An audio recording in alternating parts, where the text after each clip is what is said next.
Right. So just a little longer, people will start talking about it. And then you'll start having those who oppose it or who are for it. Then they'll come out. Yeah, then they'll start coming out. Everybody's like waiting to see who's gonna come out and challenge this. So they'll know exactly who they got to challenge. So who came up with the title? Oh, I don't know. Corey Pegues. He was here. He's a retired deputy inspector for NYPD. What's the title? I didn't get the title. It's a new menthol ban and new stuff. Stop it first. Okay. Oh yeah, that's like broken windows. Well, basically. Broken windows. I got a logistic question. That Small. microphone's gonna be passed when everybody talks. Yeah, Right? yeah. I mic up in mic stand. I want to make sure that that follows. Okay, cool. Definitely. You familiar with broken windows, right? Small crime issues, small issues, like loitering and stuff like that, they lock a person. That's along that same line. Cigarettes will come along that And then same it'll line. be Testing 1 2. Broken windows. Testing 1 2. Small issues, like loitering and stuff like that. Testing 1 2. Hey, Latanya. Everybody that's watching will be starting very soon. How many people are watching? Right now, 4. It's 4 people. That's good. Yeah, I have to start sharing it. Usually we'll. Who's the sound? Because as you was talking, there was a sound on it. Somebody was talking. Yes, a delay. You listen to a delay. It's us. That's what he said. Is that us? Is Andre gonna come? Is he here for this or is he? Yeah, no, he's coming. He's coming. He said he was going on and do whatever. Either way, I was Hey, sis, Haitianese, I see you. Thank you, everybody. Give us like 5 minutes. We're about to start. Thank you for coming. Yeah, we on like a delay. So yeah, so it's a delay. It's a delay.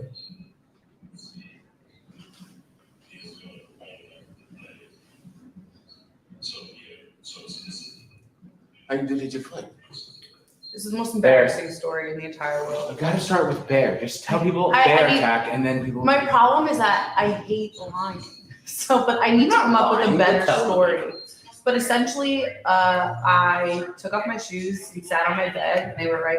My husband's like, "Move those, you're gonna fall and hurt yourself." And I'm like, "I'll be fine." And you did? And I broke toes Wow. over hitting up my own shoe. It's so embarrassing. I have no one to blame but myself. And now these 4 people know also. See, would it have been better if you just say you fought a bear? I thought no one would believe me. I have no scars anywhere. No Your scratches. foot. That's a bad scar. You gotta stand your ground against a grizzly. You had to run. Bear trap. There you go. Bear trap. But now- It's better. But I'll tell you, because like a broken toe is so painful and it's such a small extremity that it's made me think about NFL players and what do? They have a They broken play on a toe. broken toe. But it's impossible to play on a broken toe. Try it. Disaffecting. Or stalking, it's not affecting. No.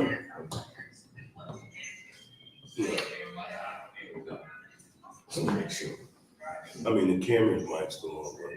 Oh yeah, but it's just you there. Yeah, at least people will hear conversation, they won't think. It's on silence. Exactly.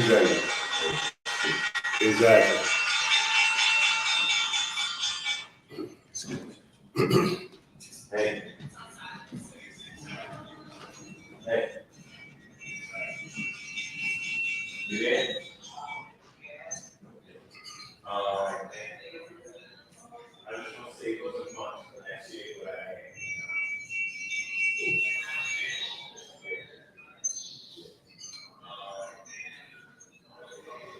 yeah. Oh, I appreciate you.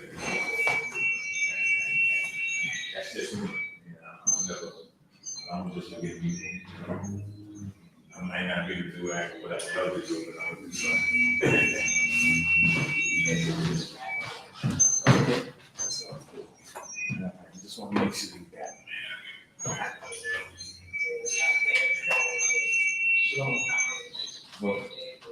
Well, I don't know.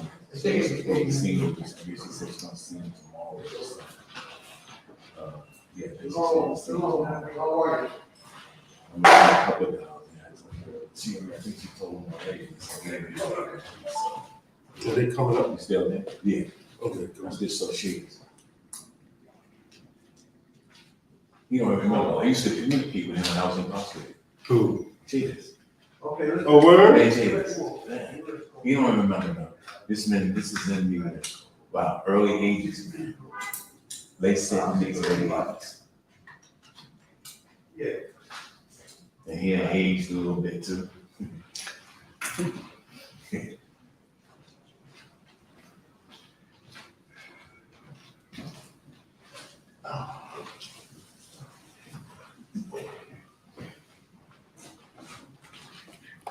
Yo, what up, man?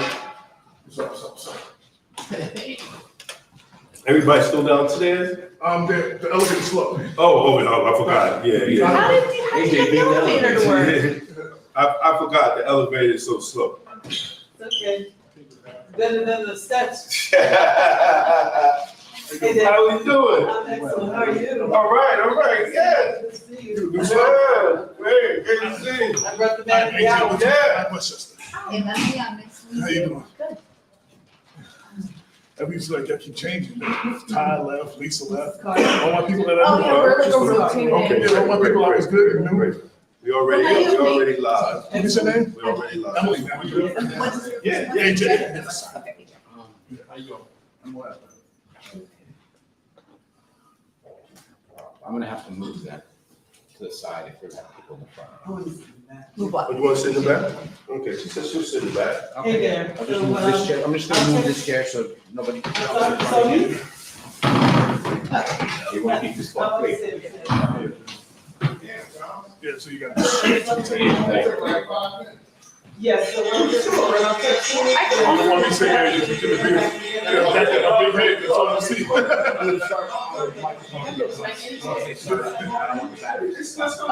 can put pressure on it. It's still the same. It's still the same.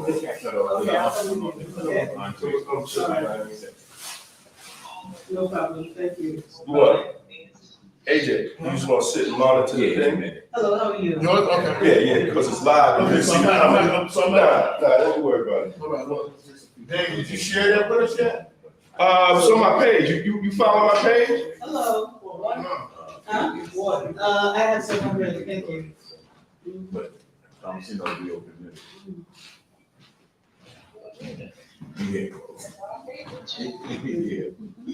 So, I just mosey over.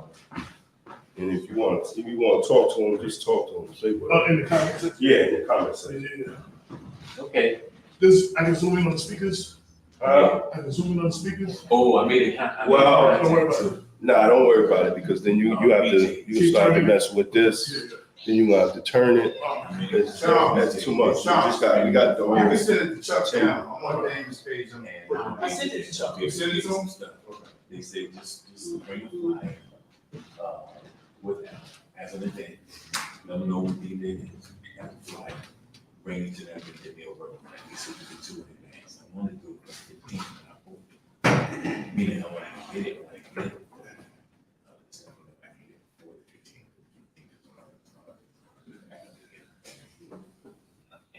So, 12 o'clock. Yeah, 12 o'clock. If we don't make that, yeah. Do you gentlemen recall the name of the woman who's trying to introduce the legislation? To introduce Jewel something, Joe Williams. Christopher Johnson. Jewel Williams and Christopher Johnson. Two county legislatures. Christopher Johnson is What? Oh, you fight out.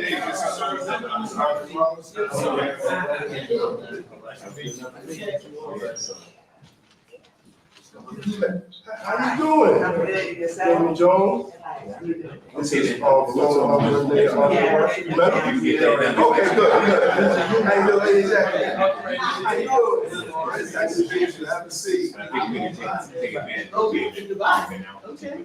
My buddy's over there now, Charlie Smith, that played for the Knicks. He's over there now. Yeah. Yeah. That's great. Excellent.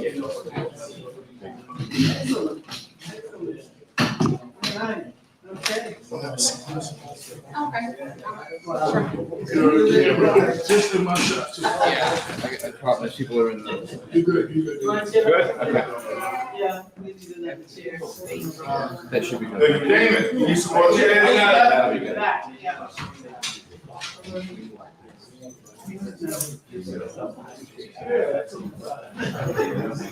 I got you. We got it. We're ready to go. Yes, okay.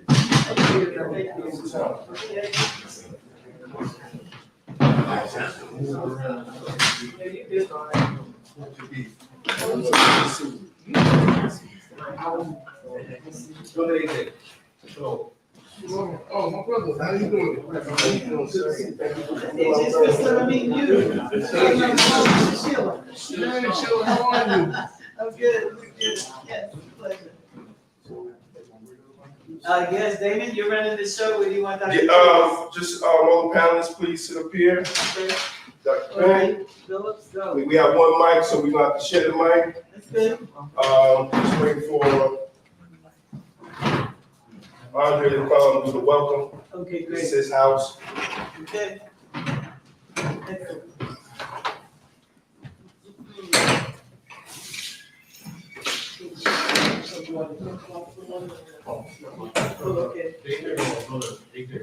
Okay. Okay. Huh? Well, I did. okay, thank you. 1, 2, 1, 2. I got you. Andre Wallace. Like, just give the welcome to everybody, Clear still? and thank you for allowing us to use your building for this event. Welcome, but how you gotta cut your phone? Hey, man, this is, hold on. This is Ralph, man. You in the wrong time, say, hey, man, that's your son. Mess up playing. All right. Well, thank everybody for coming tonight, as we talk about a very, very important issue. This is an issue that I know will affect Black and brown communities and our Hispanic brothers as well. So this is something that we really have to focus on and understand where they're going with this particular new legislation and new laws. So I'm glad that you guys can come to talk about this issue because I know it's going to affect our community, and we want to make sure that our community is empowered, informed of what's going on, and let everybody know what's happening, and make sure that we get this information out there. So thank you, gentlemen, for coming and doing this. I really appreciate it, and I'm sure the community thanks you as well. So with no further ado, I'm going to pass the mic over to you. Here you go. And I'm gonna pass the mic over to the moderator for tonight, Dr. Benjamin Chambers. Oh, can everyone, if you don't mind, when you speak, could you just say and spell your first and your last names? So that we Just the have first them? name. Thanks. Thanks. Good evening. I'm Dr. Benjamin F. Chavis Jr., BenjaminChavez, Chavis like Davis. I'm very pleased to be here on behalf of the National Newspaper Publishers Association. We represent the Black press in America.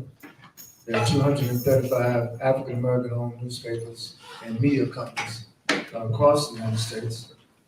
And for many, many years, we worked very close with Reynolds and with law enforcement, particularly NOBLE, the National Organization of Black Law Enforcement Executives, and others.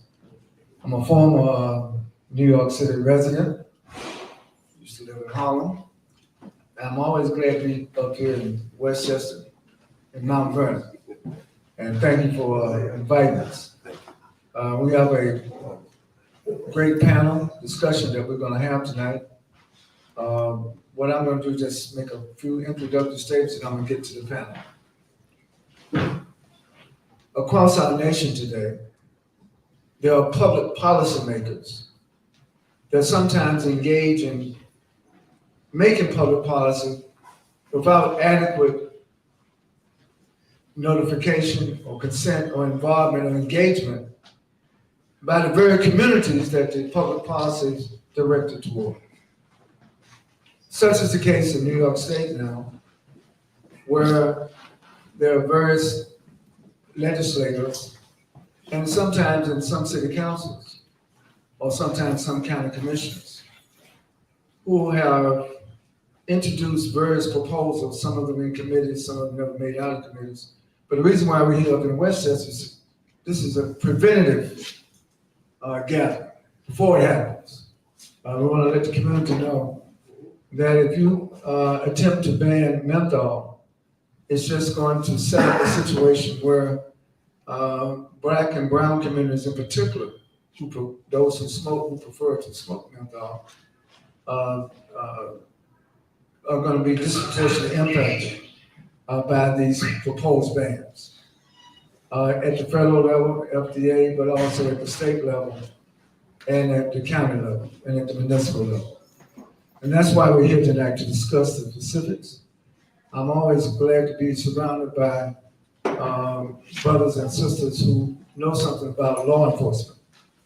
A lot of times people, again, policymakers, they make policies that impact the people that have to implement or enforce those policies without adequate even consultation with law enforcement. So tonight, I'm pleased to join first on my right, Brother Charles Billups. He is the chairperson of the Grand Council of Guardians for the last 26 years, with 25 years as a law enforcement officer and municipal police instructor. The Grand Council of Guardians was formed in 1974 as an umbrella organization that consisted of 6 African-American fraternal organizations in the field of law enforcement throughout New York City and the state of New York. Today, the council consists of and is affiliated with over 24 law enforcement fraternal organizations throughout the county, with a membership of more than 10,000. Brother Billups is now a law enforcement consultant on policing, correction policies, and a criminal investigator for several New York law firms, and a former member of the new NYCLU Advisory Task Force Board on Police Brutality and Community Policing. Just let me say that Charles Billups is also a freedom fighter, a very knowledgeable law enforcement executive. I'm going to introduce the whole panel, then I'm going to go back and let Charles lead off. To my left is another freedom fighter, law enforcement executive, Corey Pegues, a Queens, New York native, is a retired New York City Police Department deputy inspector, as well as an author, motivation speaker, community leader, and expert on police-related topics. Corey published and authored his first book, Once a Cop, which has been met with critical acclaim around the country, and he has a documentary, A Cops and Robbers Story, available on Amazon. Corey is also a weekly commentator on Court TV and has made great appearances on such primetime television and syndicated radio talk shows, including CNN, MSNBC, and many others. Corey Pegues. And then lastly, Damon K. Jones, right here in Westchester County. Damon Jones is a 33-year Westchester County Department of Corrections veteran. Damon has had an illustrious career in law enforcement with leadership responsibilities in the National Police Association, the National Association of Blacks in Criminal Justice, Blacks in Law Enforcement in America, and as a member of the Westchester County Police Reform and Reimagining Task Force. Damon is also a health advocate and has authored 3 books on nutrition and 2 books on how to achieve success in the Black community. He's recognized by local, state, and national representatives and organizations for his hard work in addressing the need for transparency, accountability, justice, and the need to cure socioeconomic disparities in communities of color. Brothers and sisters, this is our panel. Charles, what's your perspective on this ban that's been proposed on menthol? And before I let you answer that question. I just want to recognize the president, Mrs. Carter. We're so pleased to have you. Thank you. She's the mother of Eric Garner. And Eric Garner will be alive. Eric Garner will be alive today if it weren't not for these bad policies and bad interaction between the police and our community. Particularly, what he was alleged to have done, and we don't, that's allegation, could have been just a simple ticket or a simple summons. And so the memory and legacy of Eric Garner is one of the reasons why we're here. We don't want to see that situation happen again. And we don't want to see any other policies enacted by policymakers that's going to put us in greater jeopardy. That's going to make us have negative interaction between ourselves and the police. That's what this is all about. It is a health issue for some, and for others, it is a law enforcement and criminal justice issue. But at the end of the day, this is an issue that we should be organized around, should be mobilized around, and certainly keep our community informed. Brother Phillips. Good evening, everyone. The reason why we're here is because of incidents like Eric Gardner. Basically, I'm here tonight to talk about the issue concerning our community. If it's going to be banned, how it's going to affect our community. The general idea of the topic of the night is, will it become the new stop and frisk? Or will it become the new tool the law enforcement or the police department is going to use to antagonize or harass our young people in the streets? I think the conversation should go on, and I'm not going to want to talk about this. I'd rather get into the conversation. This way here we can talk about these points and we can try to highlight them and bring about the idea of the need of education instead of banning. Right now, this country is going through some kind of phase where they just want to cut out and ban everything. And I'll be honest, and I'll be upfront. It's like they call themselves trying to save Black people, but really all you got to do is talk to us and reach out to us and have that conversation. Then this way here, we can tell you what's necessary for us. And I'll pass the mic. Thank you, good man. Thank you so much for your comments. All right, Corey Pegues. Yes, good evening. Good evening. Dr. Chambers. So, as I quite often do, we have to give people their flowers where they live. Dr. Chambers is one of the last people living that walked with Dr. Martin Luther King Jr. He served his youth program. He did 10 years in prison for us. All right, so we need to give him his flowers. He's been on the front line for a very, very long time. So let's give Dr. Chambers.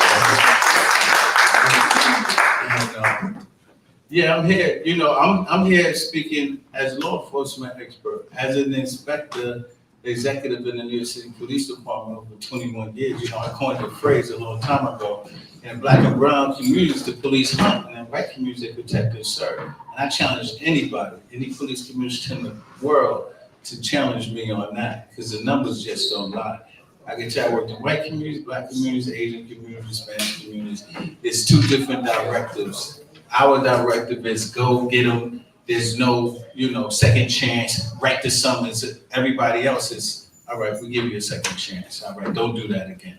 So I know they will be hunting in our communities, but what I'm most concerned about is this will be the new stop and frisk. Make no mistake about it. When you give a cop a tool, you put it in his tool belt, he or her will use it when they want to. Perfect example, I always use an example, Central Park. You can't feed, people feed pigeons in Central Park, right? But there's an administrative code law on the books that you can't feed pigeons. So like I'm a cop and you piss me off when I see you feeding pigeons, now I'm gonna pull that tool belt out, now I'm gonna stop you, question you, maybe run your name, find you, pop for a warrant for jumping the turnstile, now you're in jail, or for feeding a pigeon. Yeah, that's the tool. We can't give them tools. We don't want to give them tools. They don't need no more tools, trust me. In the police world, we got a whole bunch of stuff we can do, from jaywalking to murder. We have enough tools, all right? And since George Floyd's murder, that's right, I said his murder, we know that was a murder. And by the way, my mama Carr is in the building. Just think about these 3 cases. Sandra Bland refused to put her cigarette out after the cop was going to give her a summons already. The summons was already wrote. But these cops, the machismo and the chip on their shoulder is so big, this white cop was like, she's gonna put that cigarette out, because she's just smoking like, hey, give me the cigarette, I'm gonna take it, I don't care. He's like, put the cigarette out. No, I'm not putting my cigarette out, put it out, put it out. She ended up getting dragged out of the car, allegedly hanging herself, right? The ticket should have just been thrown in the window. I do that all the time. You don't wanna listen here, I wrote the summons, have a nice day. Eric Garner, allegedly selling Lucy cigarettes, right? He gets choked out, murdered. And nobody paid. Since 1996, we have a law in the NYPD books that you can't choke nobody. And nobody went to jail. Nobody even got suspended without pay. Unfreaking believable. And the most prominent case, well, all lives matter, but the one that we all saw was George Floyd. He was allegedly buying Newports with a counterfeit $50 bill. You know what we do in NYPD? I catch you with a counterfeit bill. I take your name, address, date of birth, write it on it, call Secret Service, say, listen, this person just passed this bill off, something y'all need to investigate. That's not an NYPD rule. That's the rule. So I don't even know how he ends up getting choked out and murdered. So do you understand? So for like the elected officials that's listening, this isn't a game. This is real. When you give the cop a tool, they're gonna use it. So when you do this banning, everybody's saying that this ban, the cop's not gonna be involved. So let me just tell you what this is gonna look like, how the cop's gonna get involved. In your nice $500,000, $400,000, $300,000 house, it's gonna be 4 guys out there fighting. One gonna pull out a gun, they gonna have a shooting. Who you gonna call? You ain't calling the Ghostbusters. You calling the police. Guess what the police gonna do? Find out that they was fighting over selling illegal cigarettes, Lucy's, because it's very profitable. Nobody's going to jail for selling cigarettes. Massachusetts just did a ban last year. Total ban, right? If you get caught with a truckload of cigarettes, it's worth maybe $4 million. You know what's gonna happen if they stop you and find you with the cigarette? $1,500 fine. Are you gonna take that chance, man, to sell cigarettes? I know I am. You better call me. You better call me. 1,500 versus 4 million.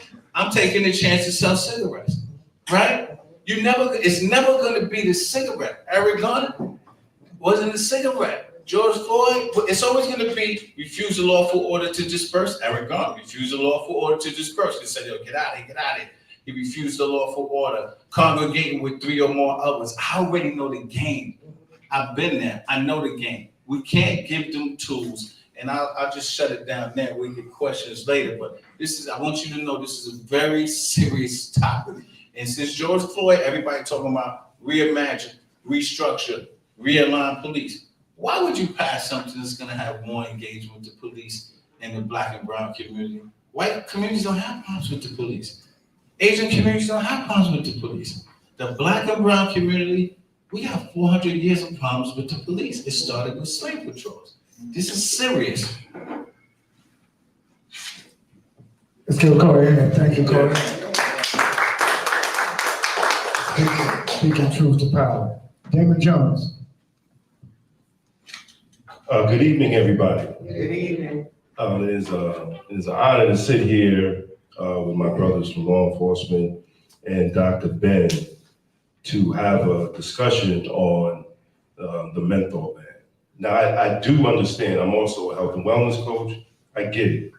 Like we're trying to make a healthy America. We're trying to make Black communities healthier. But when we look at laws that are very biased, so we know the numbers. 95% of Black people smoke menthol. Over 80% of white people smoke non-menthol. So white people can smoke with impunity. Black people have to suffer. We could do better, right? If we're gonna go for the health road, then let's ban meat, right? Meat causes heart disease, right? Meat causes bowel cancer. Meat does the same effects to your body as smoking cigarettes. And what's crazy about it is that when you go on the American Heart Association website and you look at and you look at the recipes that they offer meat, knowing that meat causes heart disease. So we just cannot pass laws that are symbolic. We have to look at things that's realistic in Black communities. We are sitting here in the city of Mount Vernon that doesn't have a functioning hospital. 80 to 90,000 people, and they do not have a functioning hospital. But that's a health concern. That's where we need to focus on.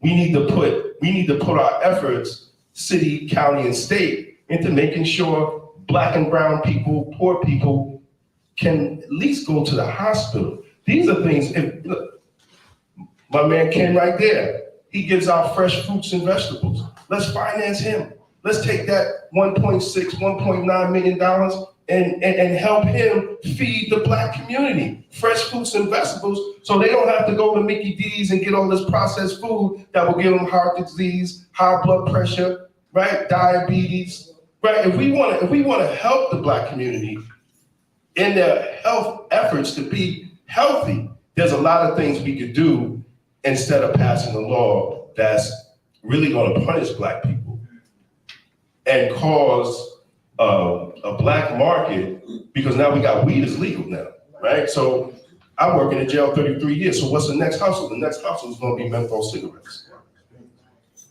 That's going to be the next hustle, because see, we ain't making all this money off weed, but we could charge $25, $30 for a pack, and people are going to buy them because some people are poor. They can't get on. They can't get on the bus. They can't walk to the Bronx, right? And they get so we're going to create an economic system based on a law that's really not making people healthy. If we want to make people healthy, let's treat cigarettes as an addiction. That's how we do that. We treat it as an addiction, and we help people, and we change the culture. Let's fix some of these parks so these kids can exercise, so they don't have to sit and be obese playing PlayStation all day. Let's do things in our community to help people be healthier, and instead of passing laws that's going to let one group of people, because of their color, go with impunity and punish another group of people because of their color.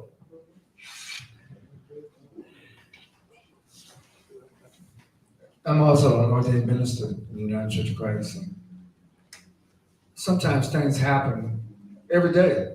It just tells you that some of us in our own communities, we don't confer with one another enough. About 3 hours ago, I got a call from one of my publishers in Detroit. He said, man, just want to let you know that we're getting ready to support this band on Menthol. I said, what? Well, who are you talking to? Oh, we talked to the governor, we talked to some people in the mayor's office, and it looks like I said, have you talked to the Detroit police chief? I said, well, what are you talking about? How can you call me and tell me you're going to do something, and you're not even informed on the consequences of your actions? Now, there's something called unintentional consequences. But on the other hand, there's something called intentional consequences. Especially today. Right. And then there are going to be consequences. And a lot of the people that are promoting the so-called menthol ban are talking about they're not going to be in the consequences.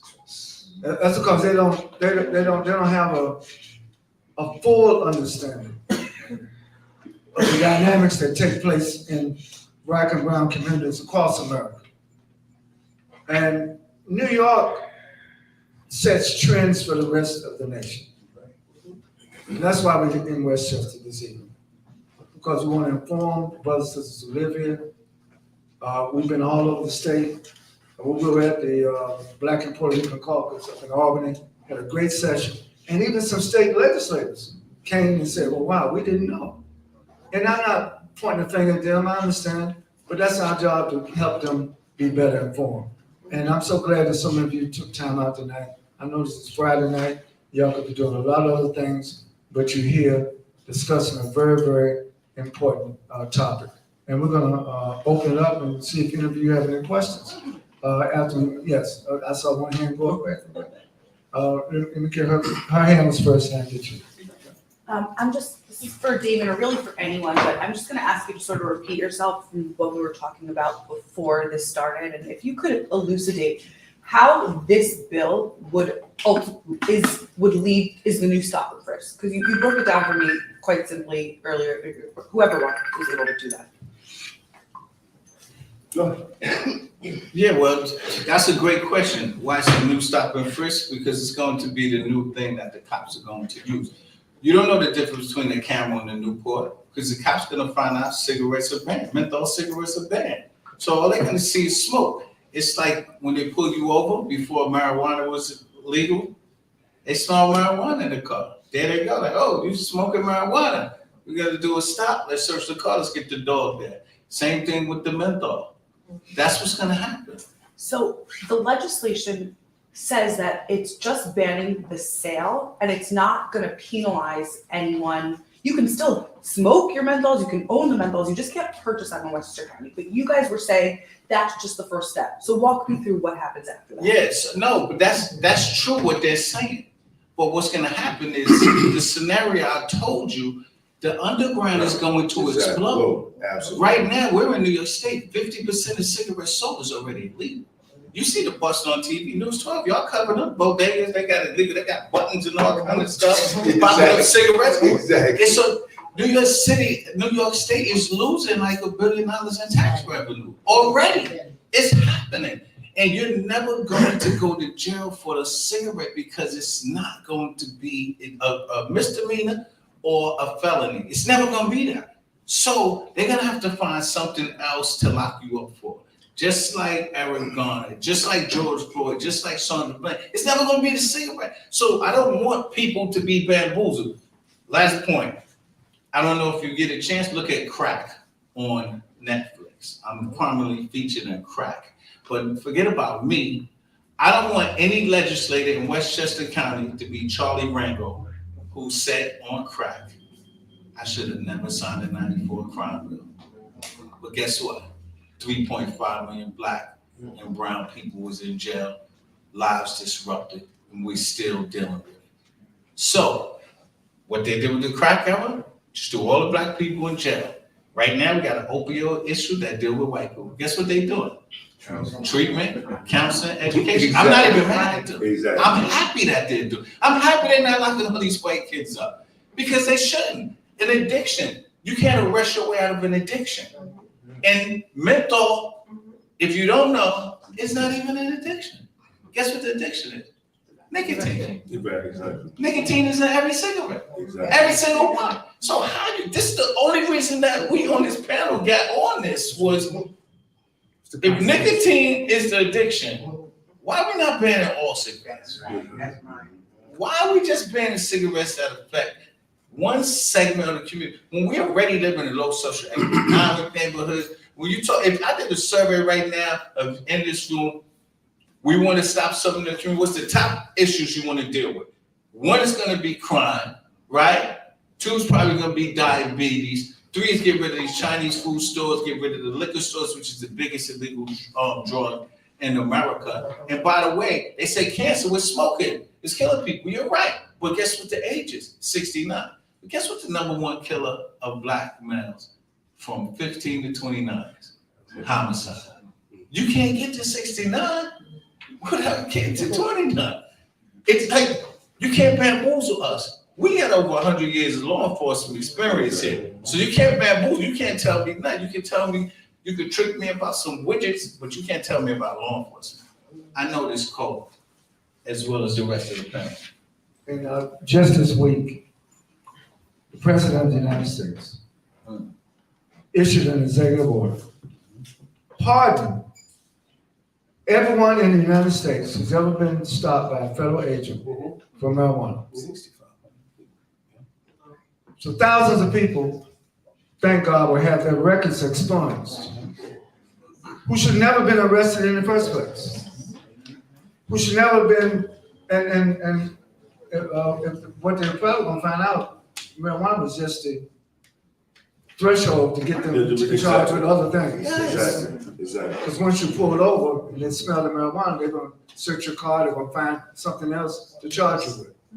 So what I'm saying is, for the President of the United States to admit while he's president, that there has been an injustice, a contradiction in public policy of how it was enforced when it comes to communities of color. This is what we're talking about here.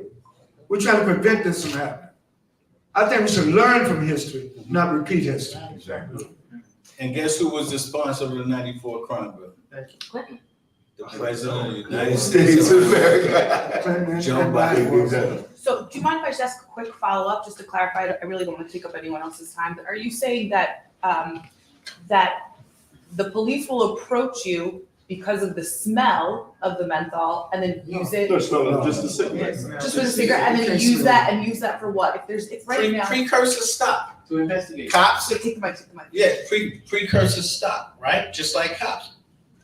Air fresheners in the window, unobstructed view. Kidding me? That's what we use to stop people. Unobstructed view. Tail light out, that's a stop. Like all these menial things. And that's what it's gonna fall into. It's gonna fall into that category. Are we actually gonna believe in 2022 that they're gonna allow all these young black kids to make all this money off of menthol cigarettes? Are we gonna sit here and really think we're gonna pass this law? And these young kids out here, I've been working with kids locked up for 33 years. It's gonna be the new hustle. And you're gonna see Mercedes Benzes, you're gonna see all types of stuff out here because they're gonna get paid.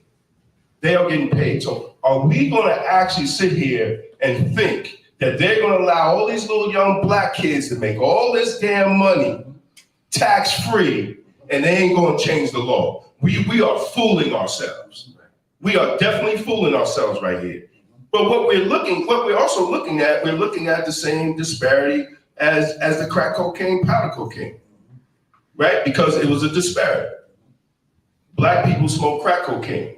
It's the same drug, but they got more years. White people, powder cocaine, they got less years. We're doing the same thing. We're criminalizing the menthol cigarettes, and we're not criminalizing the regular cigarettes, which is the same nicotine. It's the nicotine. So we have to really look at that. And I go back. They're not going to allow these black kids to make all these millions of dollars off of cigarettes, and they're not going to do anything about it. Let's just be. I'm just being straight honest. We have looked. We've known how history works, and we know how the system works. And we can say anything we want that nothing's going to happen. But when these kids start riding around these big trucks with all these packs of cigarettes in the back, out on the corner, slinging cigarettes like crack, somebody's going to do something. Somebody's going to do something. And then what are we going to say? Charles. Yeah, but let's look at it at another way too also. It's going to be used as an instrument to harass those who may not be doing anything but just smoking that one cigarette. So now all of a sudden that one person or a group of kids hanging out and somebody's smoking a cigarette, first thing the police is going to do is going to want to know where you got it from, who's selling it, how much they got, and how can we connect to them. So now the kids are now being harassed in forms we really don't want to go down to. That was the initial idea of what the Stop and Frisk was. The Stop and Frisk came about because they wanted to go after drugs, they wanted to go after guns, so they would harass the kids, search them on an ongoing basis. By searching them and harassing them, all they did was force the kids, or try to get the kids to give up who's selling the guns, who's selling the drugs, and those issues. So this is what's going to happen. Now, I tell you the truth, none of us are promoting smoking. I don't even have an ashtray in my house or a cigarette lighter in my car. So the idea of it is how do you look at it? And let's take it a little further. Let's look at the individuals who are out on probation, who are out on parole, Now, these same individuals who are trying to get their life straight are now going to be harassed because the average cop is going to go to them along with the parole and the probation officer to ask them who's hustling the cigarettes in the neighborhood. So now we just escalated even more. So we went from the kids to maybe some of the young adults and some of the older adults who are trying to turn their lives around. So the issue is that these legislators and politicians who are trying to pass these laws, it's a good effort, but they need to bring it back to the people. They need to have real community forums. They really need to have real community discussions with real people in the communities, not these advocate groups who have their own personal agenda. They need to bring it back to the neighborhoods and sit down and talk to the real people who they're really going to affect. And let's keep in mind too also, let's look at the mom and pop stores that are in the neighborhoods who thrive off selling the cigarettes. Some of them won't even exist anymore, wasn't from the sale of the cigarettes. Some of them just barely getting by, and particularly during this COVID era, by selling the cigarettes to pay their rent. And this is New York, so rent always goes up.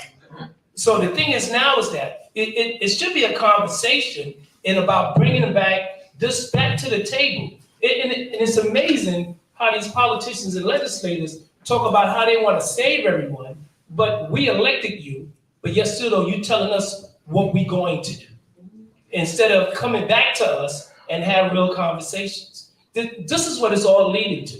It's not trying to promote anything or trying to push anything in anyone's face. We're just trying to bring it back to a point where we can have real dialogue, real conversations about the issue and how it's going to affect us, not these politicians. How it's going to affect the communities they represent and the districts they represent.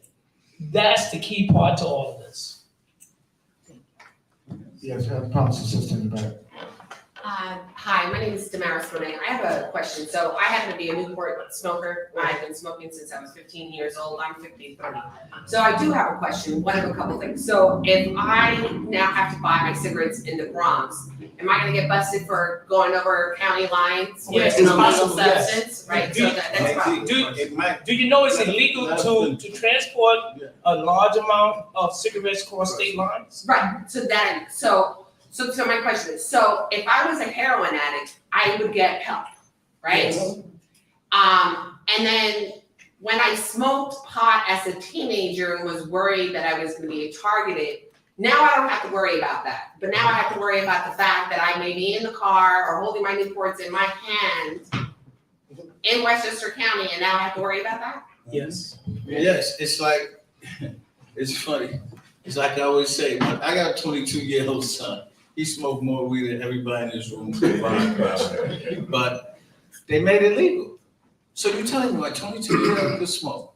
But Nana, who's 85, she was smoking for 60-something years. She can have a cigarette? Right. She is gonna get her cigarette. But guess what Nana gotta do?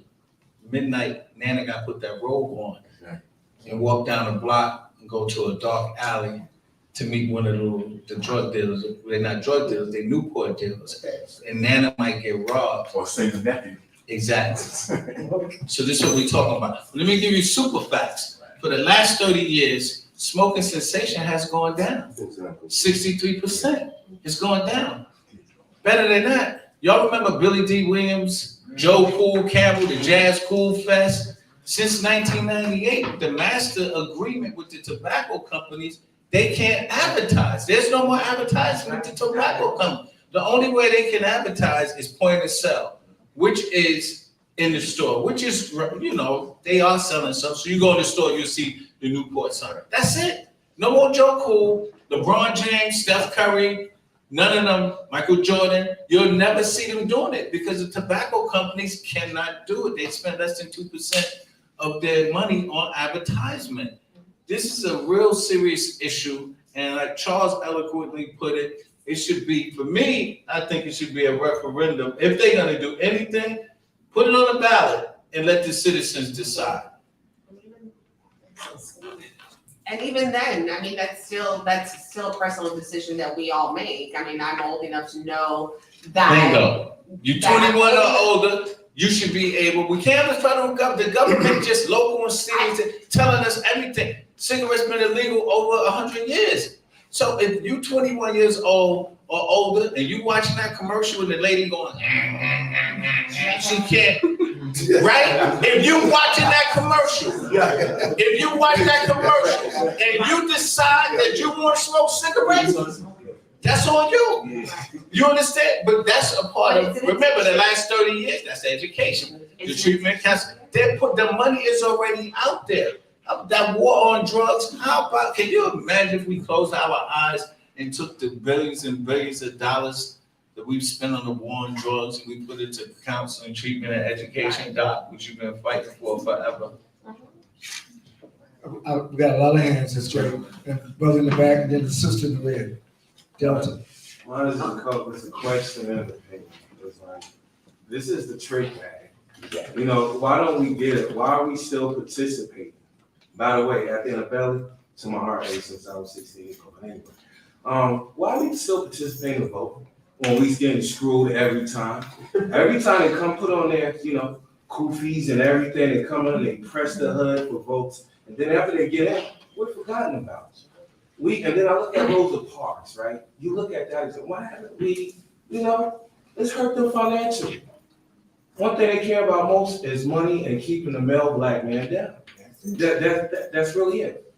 And I just don't understand why we keep voting. I live in Brooklyn. I can go to Eastern Parkway. I can take a train 3 stops, go to Chinatown.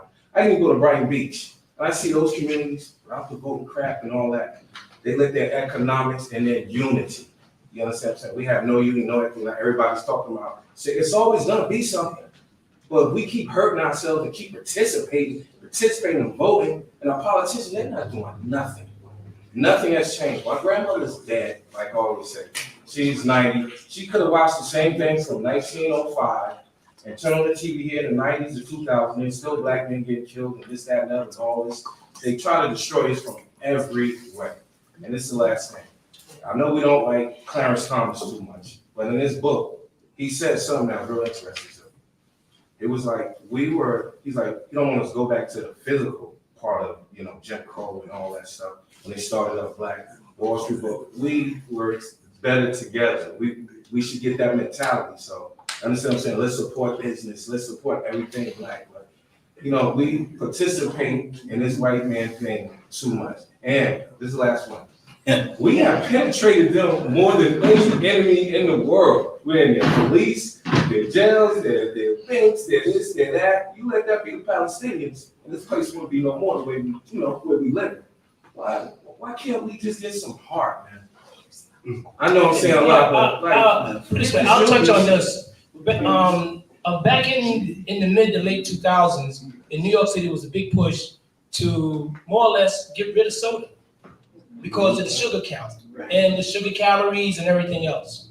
It was a real big push. You're talking about millions, close to billions of dollars that was being funneled into stopping the fast food chains from selling sodas, the regular mom and pop stores from selling sodas, because there were certain people who didn't want to see soda anymore. So they took it on as a personal agenda.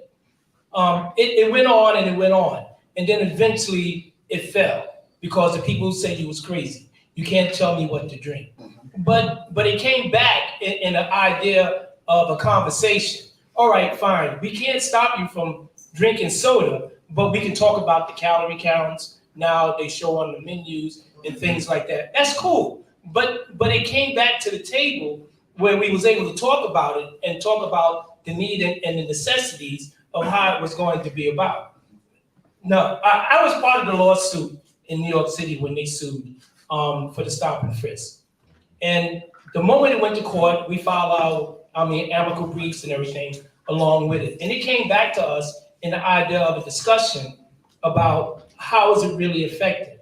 And we said, finally, somebody came back and said, you know something, it's not working. And we've been saying this for years because a lot of black officers, particularly those of color, was being penalized, punished in certain ways because they couldn't keep up with quotas and those productivity numbers to get those searches, those summonses and things like that. This is what it's leading back to. And this is what I'm trying to bring up now. All it needs is just to have real conversations, not people dictating to individuals how to live. Listen, I'm against smoking, I really am. My father died of lung cancer. But the issue is that I truly believe it's a person's choice. God gave us free will, and it's up to us to make that decision. Thank you, Sister Andrea. And then you, Sister. Sir, my question was answered. I wanted to discuss more about, because we're gonna have so many people watching this. I wanted someone to talk about the history between the disparities with the drug laws. That was addressed by, I just think it's an important thing as we continue to watch this program, because we have so many people who don't know that historically people could traffic large volumes of cocaine and have very small sentences versus someone just having a small bottle of crack at one point in time. Yeah, I can't speak for anyone else. I'm from the South Carolina, to be precise. Every time my family knows I'm going south, first thing they ask me, it's not about bringing food or anything back. Yo, we need those cigarettes. And particularly, I have family that live in Connecticut, and the prices are kind of high there, and they are much cheaper in the South. So the issue is yo, can you bring me back a couple of cartons? So this is an ongoing thing. So is it going to stop? And the saddest thing about it, I guess you'll look at me as a bad guy, but we're talking about my family. So I'm going to look out for my family one way or the other. And I will get on their case about smoking, but still, if I don't do it, another family member will. Yes, Sister Hill.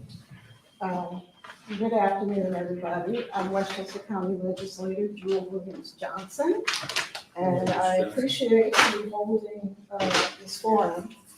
Do you mind can I give her the mic so we can record what she's saying as well? Yes, sure. No problem. I wanted to address the first and foremost thing that I'd like to address is that me being here is part of hearing the community, for one thing. Both Damon and, Mr.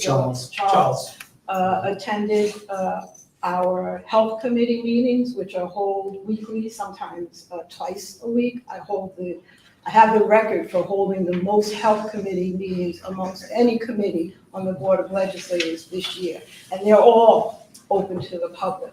And you two came to that meeting. And I think you were able to vent and indicate all of your opposition and views. I don't think we held you back from sharing what you wanted to share. What everyone's talking about is this is a new stop and frisk. And I have to say that's misrepresentative. We told you during the committee meeting that this is not a criminal offense. It will not be under the public safety or police at all. It is under the Department of Health, and is specifically and solely will be addressing business owners, store owners, convenience store owners who will be selling flavored tobacco, not just menthol, but flavored. I've asked Carolyn Gruber to speak, and she'll introduce herself. She can talk to you about the science. But it's all flavored tobacco that is the first enticement to our children. The one number I'd like to say that if you keep anything in your mind is that 45,000 African Americans die from flavored tobacco health issues every year. That's not something that we should gloss over or forget about. And again, it's not the new stop and frisk. It'll be under the health inspector's purview, not police. You are delusional. Not a criminal offense. I think that's rude. I didn't interrupt anyone when they were talking, so I will listen to you again after you let me finish. Zero the fact though. So that's the first thing, that it's a misdemeanor fine to the business owner, not a criminal offense. The other thing that I think is very important is that we are We do plan to include sensation education and programs. We have a meeting about that this Tuesday that all of you are welcome to come to. But biggest of all, I don't think we should facilitate and help tobacco companies enrich themselves at the risk of people's lives and at the risk of Black people's lives. Everyone that smokes a flavored tobacco, of course, has the right to do it, has the right to risk their lives. But I think in Massachusetts and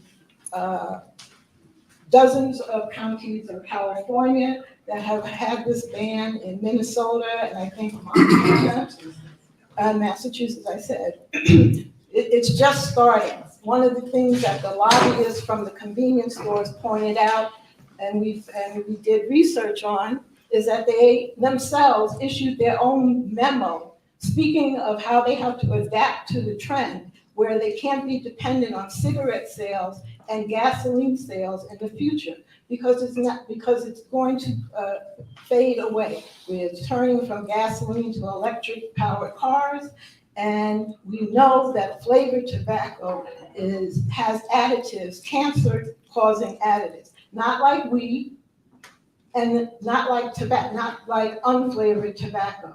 It's the flavored tobacco that causes the worst health implications for us. Everyone, I just want to take a minute and introduce Carol Magruder. Do you want to? Yes. Okay.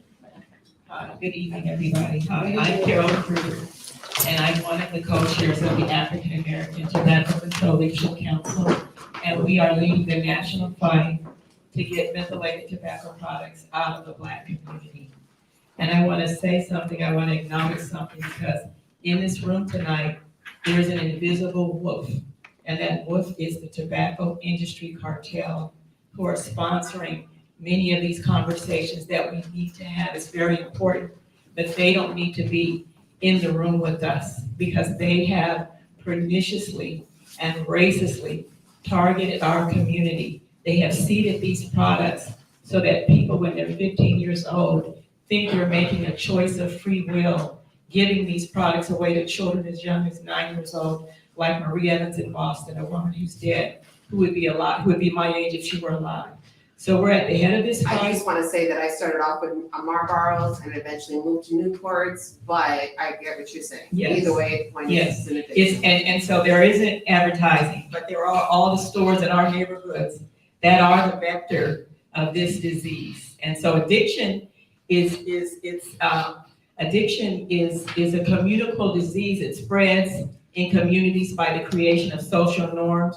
We have sued the FDA with our co-plaintiffs, Action on Smoking and Health, the American Medical Association, and the National Medical Association, which is our nation's Black doctors.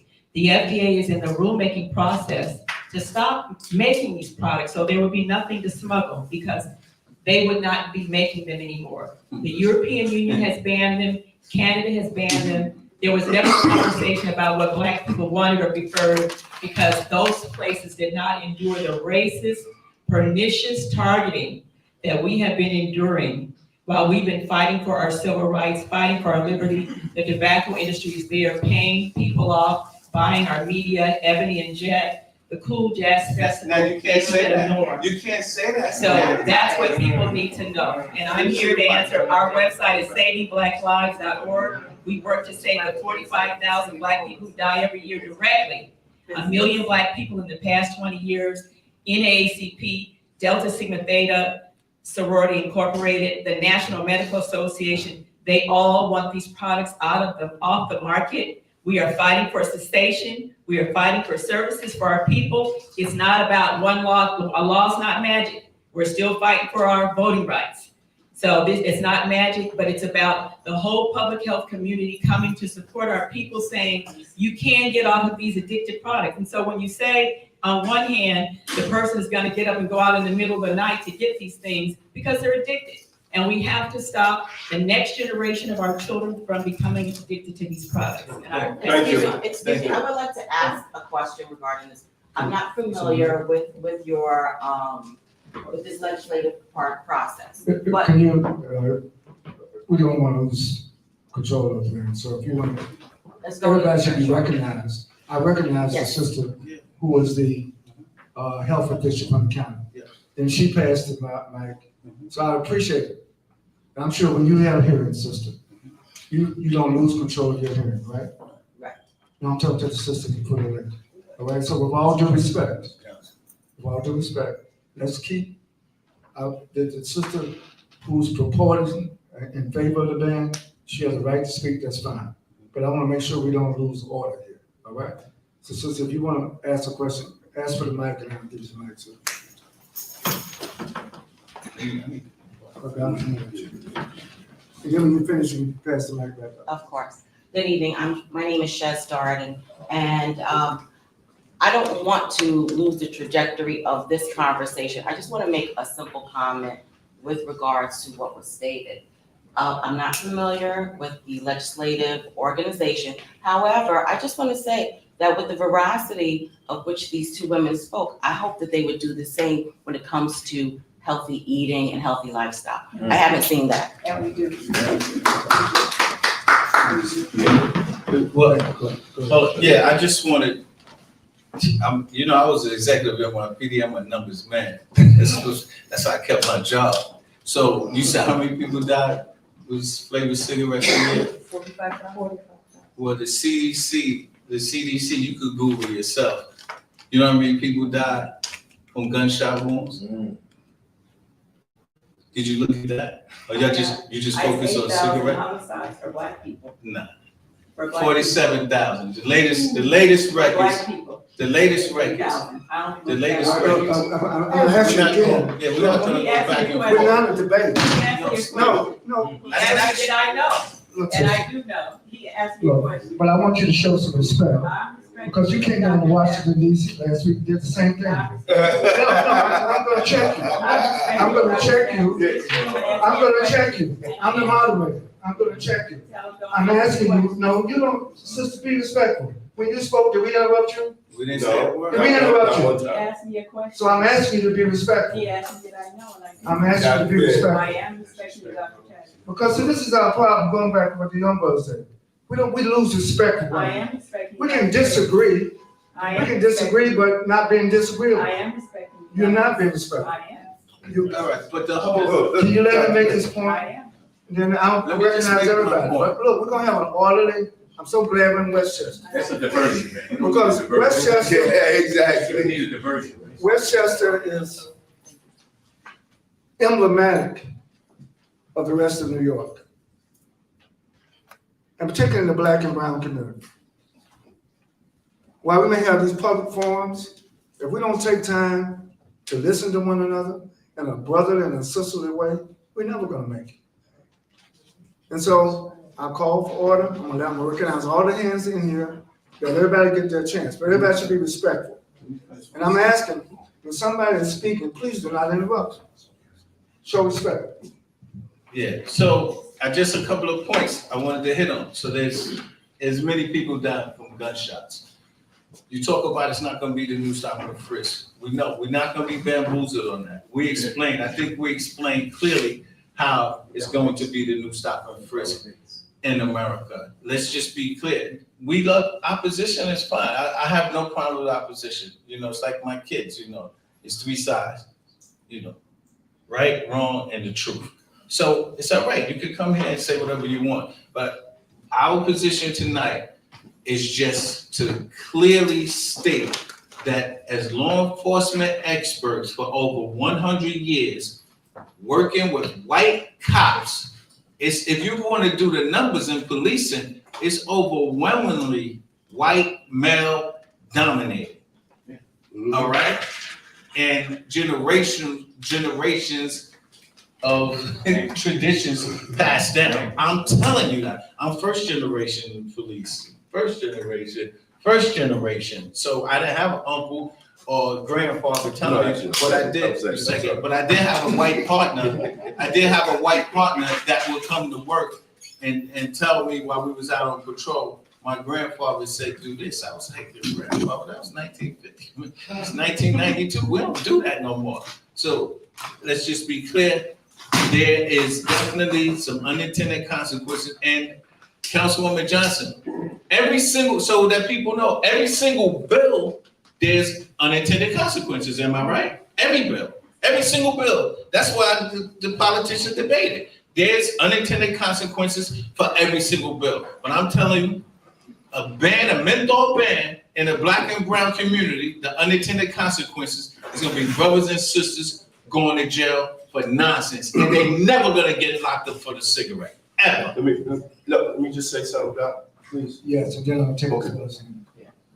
Well, he asked the question about the CDC stat, so I would like to respond to that. Okay. Oh, I just want to say, all right, so a lot of stuff was mentioned about the black community and what is targeted to the black community. So if we're gonna do this bill, let's put processed food, because that kills black people. Sugar. Let's put Hennessy. No, don't clap for it. I want it in the bill. No, it's not clap. I'm not here to clap for it. I want it, if we're gonna do menthol because of the everything, it's advertised to the black community, this is black community, then fine. Let's put menthol, let's put processed food, let's put McDonald's, let's put Burger King, let's put Subways, let's put all these businesses, all these white-owned businesses, right, that are in the black community, that are killing us. Because what we're gonna do is we're gonna kill the little black and brown businesses on the corner. So if we're gonna do that, then let's put all them other, I'm a health and wellness coach, let's put them all on. I'm not promoting smoking, but I'm saying we have to be fair. And if we're not gonna be fair, if we're just gonna target black people because we say that we're doing it for black people's health, no, we have to teach them, right? I got a book. They buy the book, they say, oh my God, Damon, I lost 20 pounds. Teaching. But if we're gonna pass that law, let's put everything else that kills black people on it. Let's put black people on it too. Because we kill each other the most. If we're gonna ban, let's ban black people. I mean, you be laughing, but the numbers, the stats say it. Let's ban black people. Put that on top, and then put that on top, then meat, then processed food, then menthol, then sugar, right? Right, and then what we also can do, let's change the diets of the inmates at the Westchester County Jail, because you could just check with them. Diabetes is on the rise. High blood pressure is on the rise. These are inmates that's locked up. You know why? We feed them processed foods. We feed them a whole bunch of sugar. We feed them all that, and then we allow them to buy commissary that is processed foods and bad for them. And there's a line down the hall at the county jail when they check for diabetes and high blood pressure. We have control over that immediately. But if we're gonna pass a bill, then let's put all that, and I'll be standing right with you, and put black people on top, because we kill each other the most. All right, now discuss, brother. Yeah, I don't need a mic. No, we're trying to tell you. Oh, recording. All right. There's a lot of things said here, and there's a lot of issues. Listen, when you're talking about tobacco, this menthol, if that's the case, ban all tobacco. They're being hypocrites. You know what I'm saying? It's killing people, period. So why is this menthol? Because it comes to argument, and it does turn into stop and frisk. It's just a matter of time, because people are not going to listen. They're addicted. And if people are addicted, they're going to do what they're going to do. And they're going to get it whatever way they can get it. So that's going to create stop and frisk. And then they're going to have people snitching on the next person. Exactly. So you're creating the problem. So if you're going to be honest about it. If you're going to affect our community, affect all communities. That's right. Don't be a hypocrite. No, I'm not being a hypocrite. No, but you're following the law. You're trying to create something because you're supporting it. You got to think it out first. That's just what he said earlier. Okay, I would like to be respectful, so may I respond to him? Yes. Okay, so first of all, Wait, I'm not being. Have the mic first, so they can record. Not being a hypocrite. And what I would appreciate if everyone gets it right, this is not a menthol ban, it is a flavored tobacco ban. What does that include? All flavors. No, that includes Including blunts, menthol? that includes Wait. cigars. Who Well, can I, well, let's not get out of hand. You can easily go on the westchesterslegislators.com website. No, but you can't explain it. Is menthol a part of it? Yes. Is menthol smoked by 90% of black and brown people? I believe it's. Don't believe, you can't, now you more can't than waver. just black and You brown. can't waver now. You were staunch on your numbers and now you're wavering. Is menthol smoked by 90% Okay, what you're not black gonna and do brown? is overtalk me. Ellen will answer your questions, I have no problem speaking, I'm here, I have no problem responding and speaking. Go ahead, man. So you can easily go on the website and see the draft of the law. Menthol is part of the part of the proposed flavored tobacco ban. Yes, concretely, it is part of it. No question about it, it is part of it. And it's because it's part, the reason it's part of it, because the menthol additives affect your health more. The flavored and the menthol additives cause cancer more than anything else, more than regular cigarettes. Why are you shaking your head? It's the truth. Yeah, let her finish. It fosters the easiness of the smoke going into your lungs, whether you're chewing tobacco in your gums, it makes it more soothing than regular tobacco.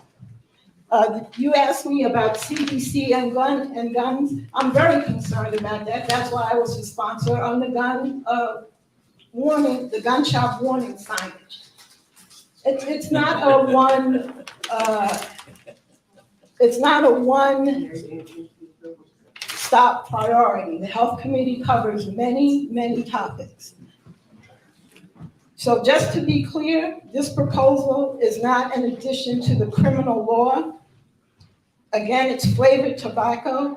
And all of you who are talking about it's just the Black community, that's not true. We know that there are many others than Black people that smoke flavored tobacco.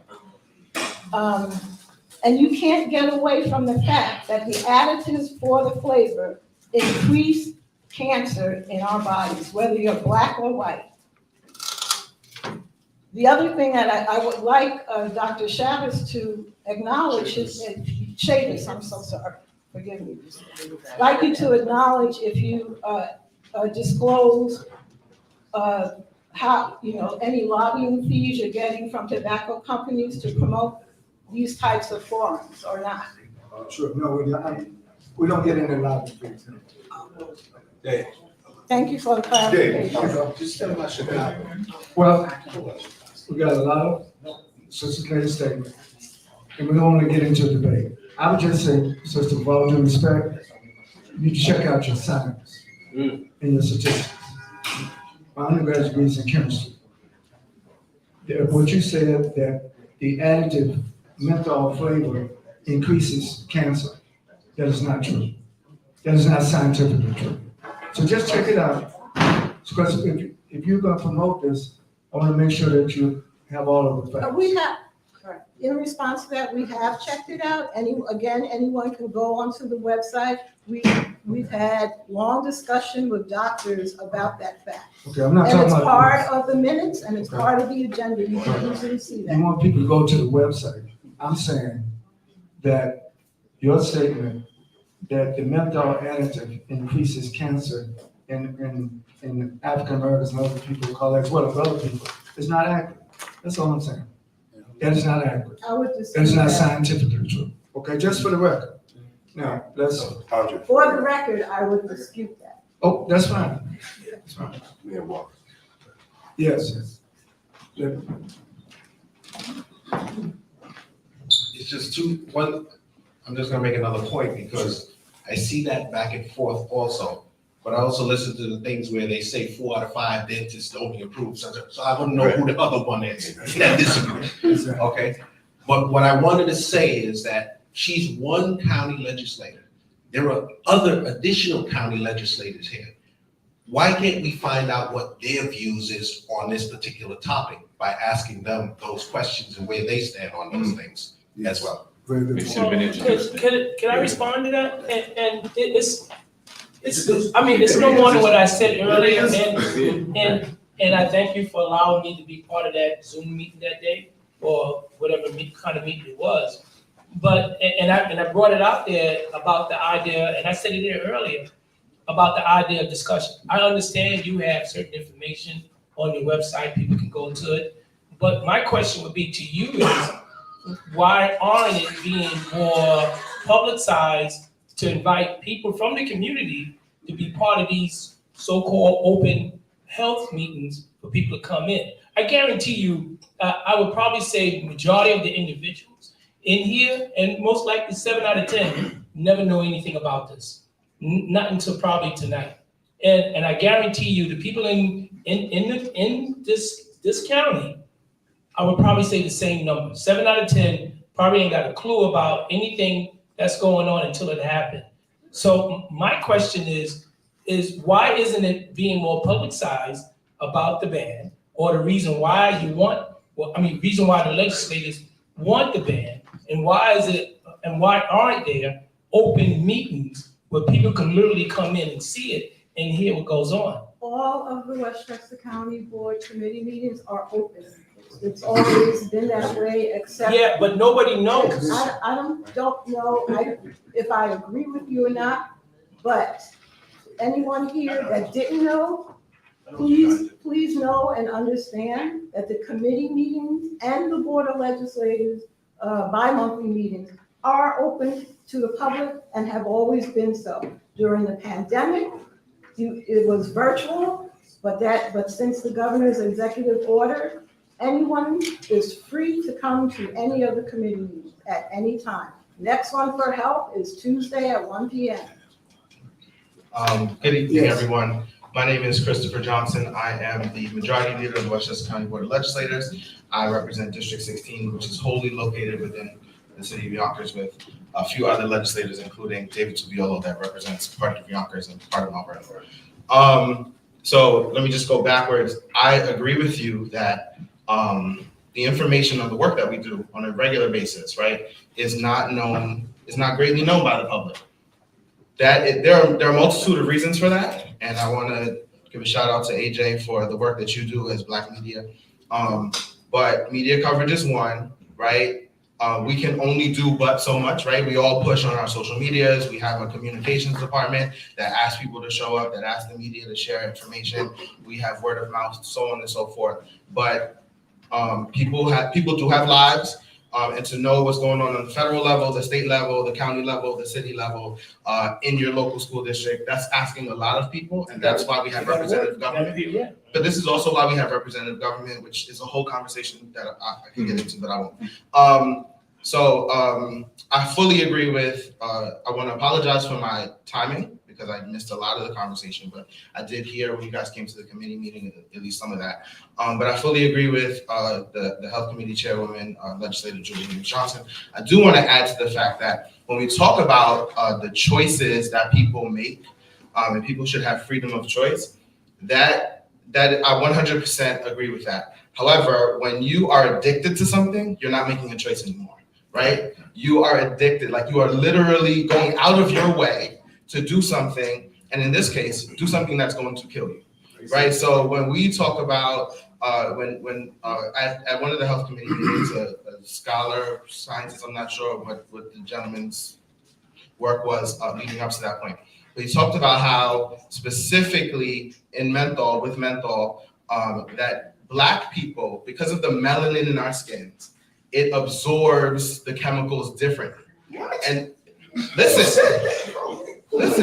So the reality is, and let's also recognize the fact, whether or not that's true, that we know seriously that the tobacco industry has targeted our communities, right? So if I tell you that if you're Black, you pay 50 cents, and you're white, you pay $1, more Black people are going to buy said product than white people. That's just true. That's what the tobacco industry did with menthol cigarettes. In addition, right, if I had said, I'm going to give you this for free, and then you're going to get addicted to it, it doesn't matter how much it costs tomorrow, because now you're addicted, even though I gave it to you for free. Like, we as a people have to recognize that we were preyed upon. And so this is a health conversation, right? And I recognize the potential public safety implications, and that's why we made sure to change the who does the enforcement with regard to this law. The enforcement will be done by the health department. They don't carry weapons. They don't carry handcuffs. They don't do any of that. They got ticket writing ability, and that is it. It is only to those who sell, who legally have the license to sell these products, which is convenience stores and other types of places where you go purchase your goods and services. So that is my thought. Thank you, Mayor Wallace, for acknowledging us and making sure that we had the opportunity to share. I'm gonna go to Corey, then to. We're gonna clear up, I'm gonna clear up some stuff really quick. So we gotta be totally clear here. When you say, cause I don't know if the health committee, if y'all being bamboozled, but the health cops, when you start going into these stores, I was a cop for a lot of years. We did these, you call them task force. Yeah, health department is running it, but they not going into these neighborhoods without the police. That's number one that y'all, I think y'all a little bamboozled on that. The health department is totally, everywhere around the country, they say the health department is in charge of it. But guess when they go in the stores, who they call? They call the cops. Backup. Because they need the backup. They're not going into these illegal bodegas, convenience stores, gas stations without the police. So that's what, and I'm not telling y'all to change your mind. I'm just giving y'all facts. Look at Chicago. Chicago, the illegal underground cigarettes is so out of control, they created a task force. They had a task force. And just because I don't think nobody in this room knows that crack, cocaine, marijuana is all illegal. I could walk out the door right now and get crack, cocaine, marijuana. So when you make the ban, it ain't about the tobacco company is not gonna lose their billion-dollar industry by making some illegal Newports. No, Boo Boo and Ramel gonna be making Newports and putting fentanyl in them. That's what we can't get bamboozled by what's going on. It's America. The product is here, the addiction is there, it ain't going nowhere. 6 years ago, vaping was a big issue, right? Vaping was a huge issue. They banned vaping. Guess what happened? Y'all remember they was making all illegal vape pens? All the white kids' lungs they was dying. They blowing their lungs out. They banned the vaping. Guess what they doing now? They regulated vaping. Yeah. Listen, I understand y'all think it's a health issue, but whenever you're making any decisions, you gotta look at every single side. And I'm telling you, this police side, because we just talked about Massachusetts. The councilwoman talked about Massachusetts, but I don't know if she called any of her colleagues in Massachusetts lately, because guess what they thinking about doing? They thinking about making cigarettes legal again, because guess who got the money? New York getting the money, Vermont getting the money, and guess what? They wanted to help with the health in Massachusetts, and guess what? Smoking cessation has not gone down. The cigarette is there, it ain't going nowhere. They're gonna get the cigarettes. I just don't want to see another Mama Garner standing on national TV crying because her child was murdered over a freaking cigarette. I don't want to see George Floyd's daughter at 2 years old. Yeah, she's gonna be a multi-millionaire, but guess what? She ain't never gonna see her daddy again. Sandra Bland murdered. The 15-year-old in California where it's banned. The cop thought he was smoking a menthol. He was smoking a Swisher. Cop 240 pounds on top of a 60-pound man. So all I'm asking the legislators in Westchester to do your homework, do it right. You gotta get all sides of the information and then make a educated guess. The last piece. So as a police commander in the police world, right? This is how we make decisions in the police world. Gather information, analyze it, and deploy. This is the answer. Deploy our personnel based on the information and analyzing. And that's what y'all need to do with your decision. Thank you. All right, this brother's been waiting for a long time. I'm coming to you guys next. Thank you. I want to say a couple of things. First, I'm AJ Wilson from Black Westchester. And I want to say to all the county legislators here, I don't know Ms. Williams, I've never met you, but Chris knows me, David knows me, several others know me. If you want to get the word out to the Black community about something and you want to get the black community there, Chris knows how to call me. I get emails about everything that y'all do want the word out, maybe not from you, but your colleagues, when y'all need to get a message out, when it's something that affects the black community. If you want them there, if you want them to know, all you gotta do is send me an email, I will gladly put it out. That's what I do. Secondly, when you talk about consequences, let's look at history. New York has one of the strictest gun bills, right? Mm-hmm. The guns ain't coming from New York. They're coming from all out of state. I live in Mount Vernon. I live where the pistols go pop. I hear them almost every night. But we got a strong gun bill here. But I still hear the guns every night. They're not coming from New York. It doesn't. Yeah, but it's not coming from New York. It's not coming from New York. I'm saying New York made this ban, and we still got the guns here, and people are still getting killed around the corner from me. I hear it in my window. They tried to prohibit alcohol back in the days. All you did was this underground alcohol thing. Mm-hmm. Alcohol, you want to talk about targeting black people? We have not talked about malt liquor. Mm-hmm. Malt liquor, they had what's his name? Billy D. Williams drinking Coke 45. I mean, Snoop Dogg, make it cool. And you had all the rappers with St. Ives. Like, that was targeted black people. I was in the hip hop game. That's what they were using, hip hop, to target black people. Malt liquor has done more damage than cigarettes do. Malt liquor has been more drunk driving and all these other things that's killing people than cigarettes do. Nobody smokes a cigarette, gets behind a car and runs somebody down, and they get arrested for under the influence. So alcohol has had more damage, but we're not talking about alcohol. And I have to agree with Damon. And when I live in a city like Mount Vernon, there's not a lot of healthy options here to eat.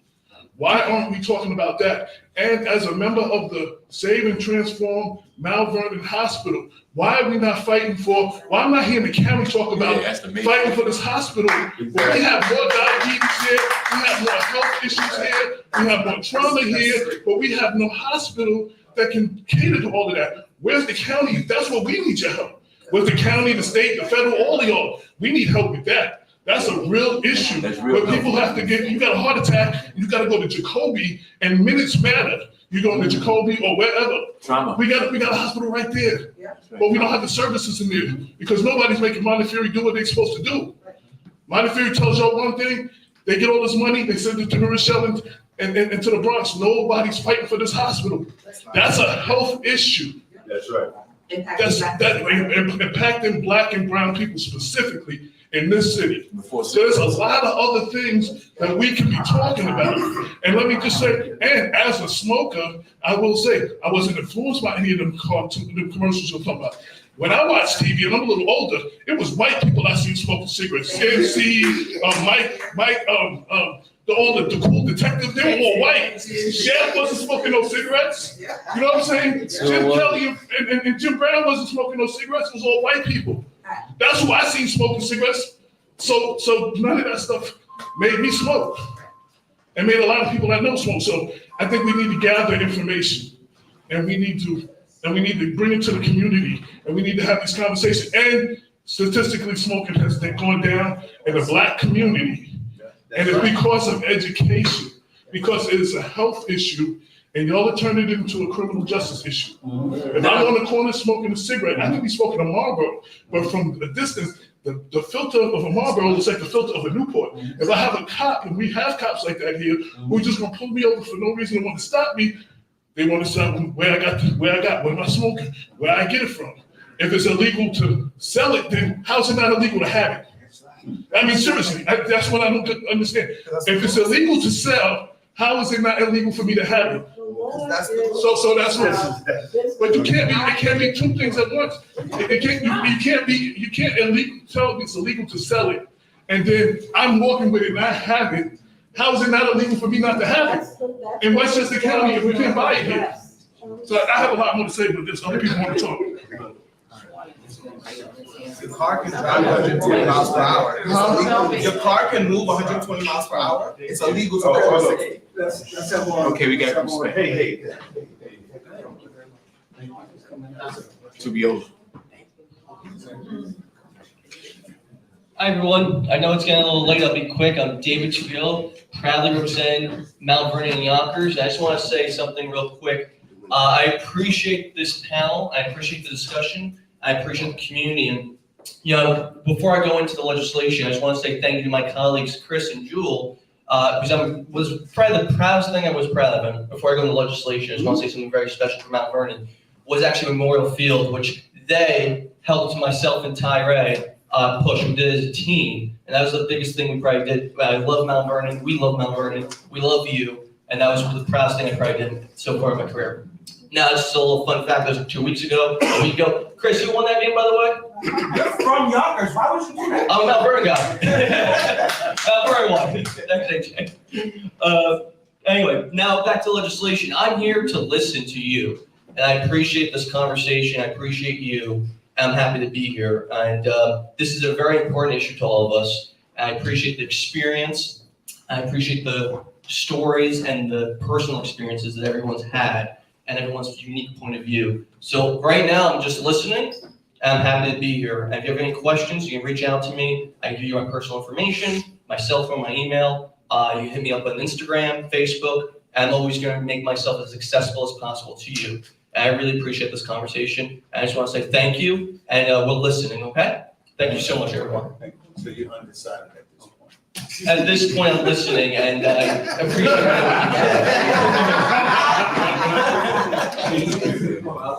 All right, yeah, brother, you're gonna be there, stand up, yes. I'm coming. All right, you still have to speak too, right? Yeah. Let's speak. Well, he's still waiting for me, then you will. Good evening. Guys, I appreciate you coming out and us having this conversation. It's very important, but I just need to clear something up first. The issue with the cigarettes that we discussed up at in Albany at the caucus, that was about the state legislation, right? Yeah, so it was totally different than what we're discussing tonight. It's the same, but it's just two different. Yeah, it's like apples and oranges right now, yeah. All right, so to the legislator, your intentions might be genuine, all right? But what happens is there's a big demographic difference between Mount Vernon and Mount Kisco. There's a big difference in enforcement between Mount Vernon and Mount Pleasant. So even though the intentions are genuine or maybe come from a good heart, selective enforcement is what it's called. Police officers enforce laws from the city code of Mount Vernon to the penal law, any New York State law, and Westchester County laws. Yeah. You, sir? Yes, who are you? Who are you? And oh, I'm what sorry. occupation? My name is Sean Harris, just in case you didn't know. I'm the former police commissioner for me in Mount Vernon. Thank you. All right, and I worked here for 20 years. I grew up in the city. All right, so I grew up in the neighborhood in Mount Vernon where I used to have jump collars. I'm on my way to school to going to Salesian High School in New Rochelle, and I got narcotics cops jumping me. And they thinking I'm selling drugs. You understand? So that's what we're talking about as far as unintentional consequences. All right. So police, even though you say in the legislation that it's for health officers or health department officers, local police officers can enforce that law also. And even though you say it's about the sale, see, the sale could be traditionally in a store, but now once it hits the street, now it's selling. They still fall under the legislation of selling. Exactly. So I recently had a client that, well, it's all about interpretation. So your intention is, it is. That's how, see, let me tell you something. So let me tell you something. You guys are legislators. Let me just finish. I just gotta make this we can point. sing together, but we can't talk together. Let me just make this point. There's a lot of laws that are legislated with certain intentions. I just had a client that got charged and convicted under RICO. That wasn't part of a mafia, a gang, or anything. He was also charged with a public health law. That's how they charged with RICO. They started with a public health law that wasn't enforced in almost 80 years. And he was charged federally. You understand? Federally. But that was never the intentions. We have scholars. We had the guy that wrote the RICO law that said that the way the federal government prosecuted my client was not the true intentions of the bill that was passed. Right. So that's what we're trying to just say here. It's not that we think you're evil or anything like that. It's just the fact of the unintentional consequences and the way whenever the tide swings, how that selective enforcement is put together. Like my brother said, when you get into the police department and you got certain issues, we use whatever available tools and resources to change whatever's going on in a certain community. And that's all that we're asking. And in the state level, it's worse. So just to let you know, before I hang up, yo, it can go from the county to the state, and now you're charging these young men with federal RICO laws because they transporting the cigarettes across state lines. That's already illegal. No, I understand that. But what I'm saying is, but now it starts one place, it grows. It does. That's all we're saying. Yeah, but No, I understand that. It's already illegal, yes. No, I didn't say it's yours. All I'm saying is just that it's an unintentional consequence. That now they'll pick on yours. And I gave you an example of how the federal government uses state law, a public health law, exactly. All right, that wasn't prosecuted. We couldn't find one person that was prosecuted under that law in 80 years. 80 years. And the law was about transport like a virus, a disease, giving it to somebody else.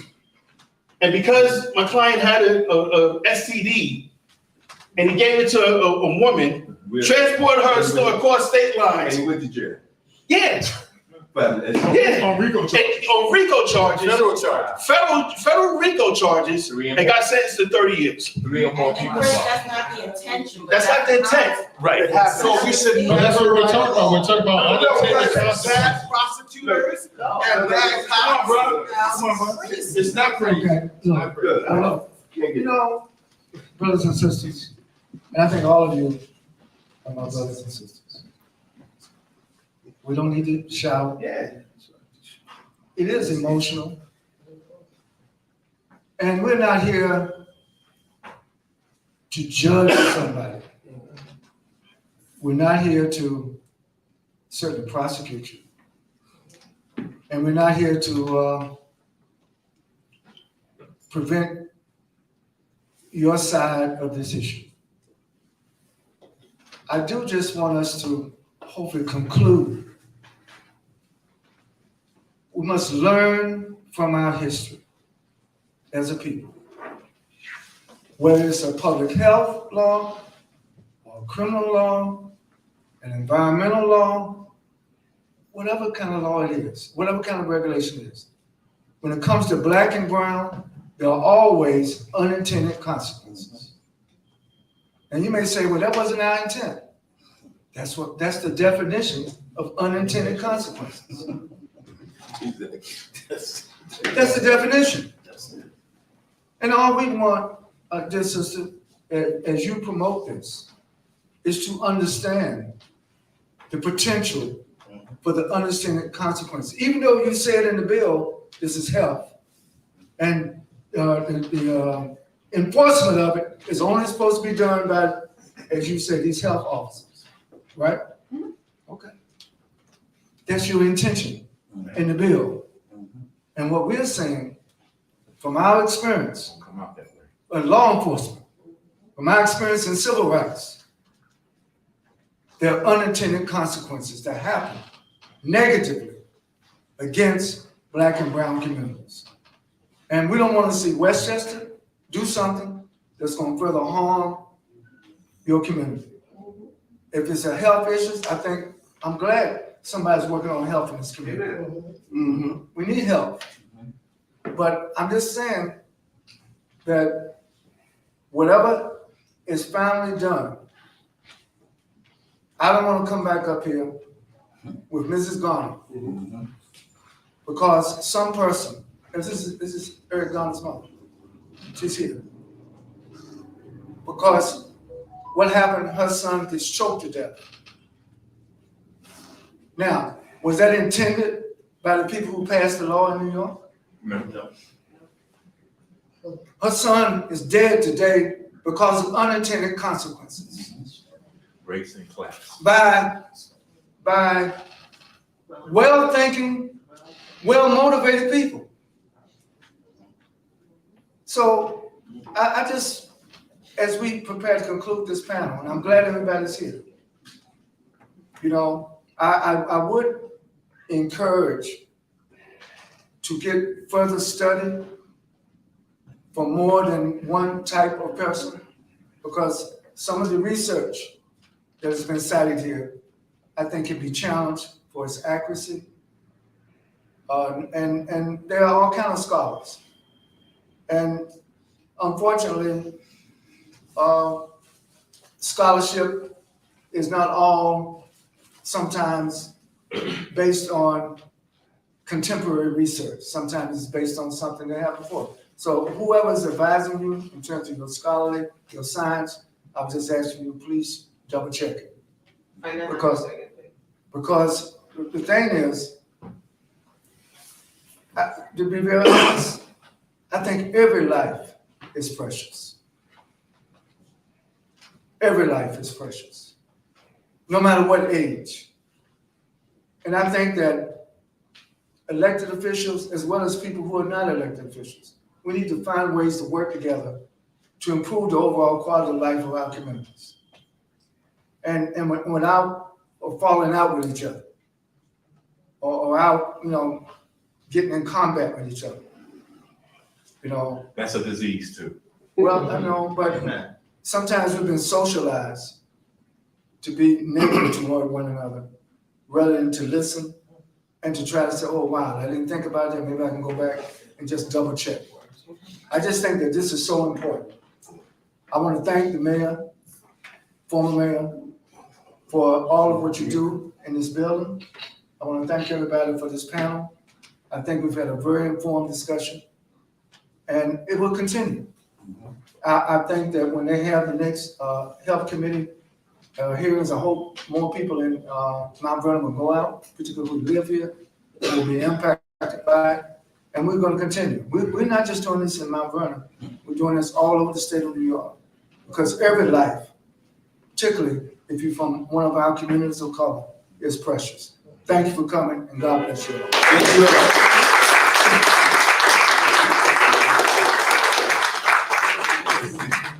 And our website is savingblacklives.org, and you can get all the information on this website, savingblacklives.org. AJ, take a picture of us.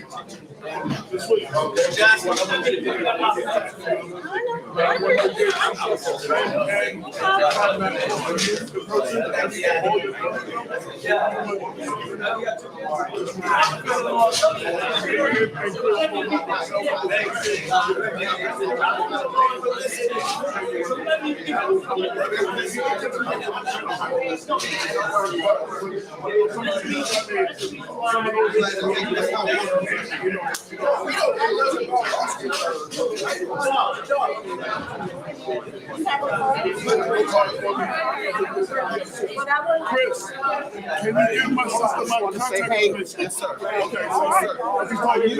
Are you on our communications list? I was in there. All right, I'll make sure Glenda Lees has your info.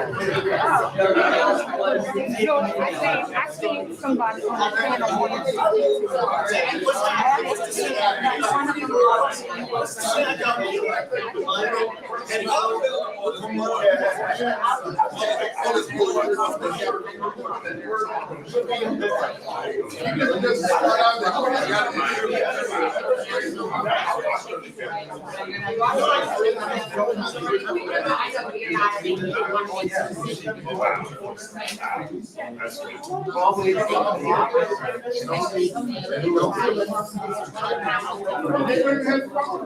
No longer making.